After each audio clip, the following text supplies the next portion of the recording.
I've read every single one of your comments, and when it comes to Gwinnett County, you guys don't hold back. Some of you say it's the best place to raise a family in Georgia, and others say it's becoming a cesspool of traffic and crime. Today, we're cutting through all the noise, no sugarcoating, no sales pitch, just the honest truth about what it's actually like to live here in 2026.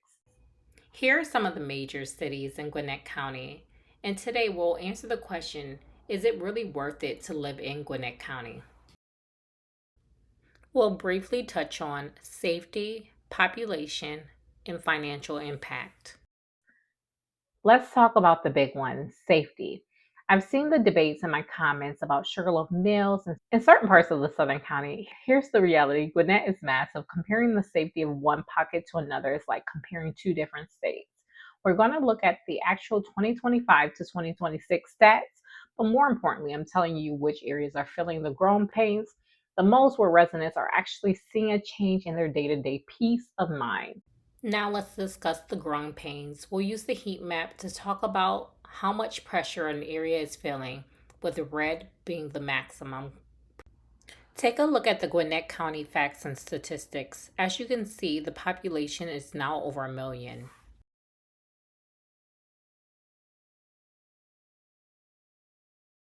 The cities that are feeling the growing pain the most are Suwanee, Duluth, and Lawrenceville.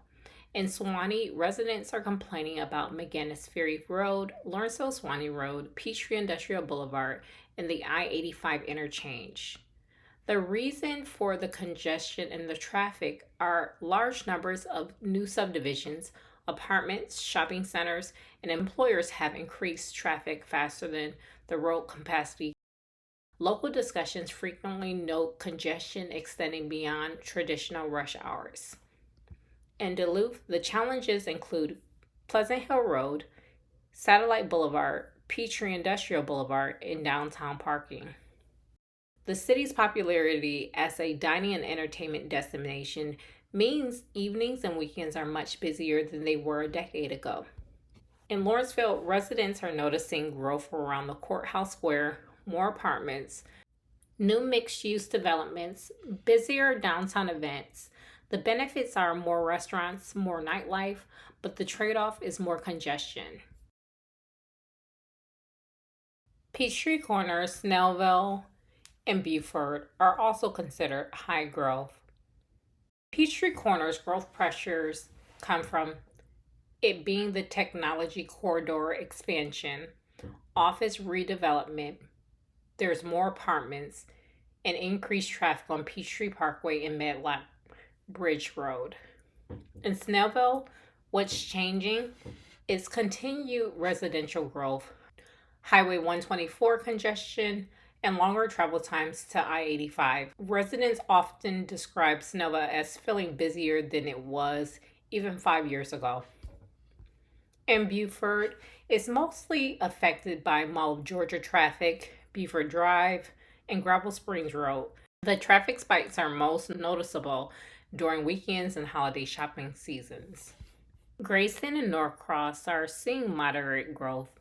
Now in Grayson, the growth is steady, but many neighborhoods remain relatively quiet. The main concern is increased traffic from ongoing residential development. So some areas that are staying relatively calm include Sugar Hill, Berkeley Lake, and many areas of Decula.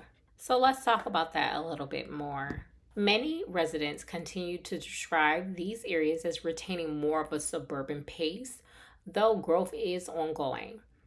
Sugar Hill, Berkeley Lake, portions of Grayson, parts of Decula, and northern Buford, which is away from Mall of Georgia. So has Gwinnett County become less safe? Many longtime residents feel that the growth has brought more traffic, more visible homelessness in some commercial areas, increased petty crime concerns, and a busier, less quiet suburban atmosphere. These perceptions often shape discussions about peace of mind. Now, the county reported results paint a more mixed picture. So many long-term residents feel the county is busier and more crowded than it used to be. While those changes affect the day-to-day quality of life for some people, recent county data also shows improvements in several public safety measures. The experience often depends on the specific neighborhood and what matters most to you. So, you guys weren't kidding about the traffic. With everyone moving here from California, New York, and Florida, the infrastructure is sweating. But it's not just the roads, it's your wallet. Property taxes and school taxes are a hot topic. If you've been here for 20 years, you're feeling the pinch. And if you're moving here now, you need to know exactly what that affordability actually costs you in monthly escrow. So, if it's crowded and the property taxes are rising, why is everyone still coming? Because Gwinnett still offers something most counties can't, and that's variety. Whether it's the incredible food scene, which honestly rivals Atlanta, or the fact that you can still find no HOA property with an acre of land if you know where to look, it's about the trade off. Is the convenience worth the crowd for you?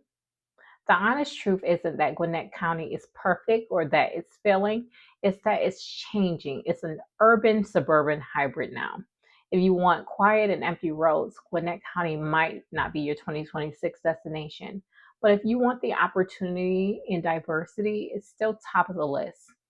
I want to hear from the locals in the comments. What's the one thing you wish people knew before moving here?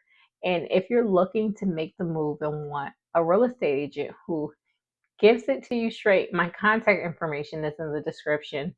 I'll see you in the next video.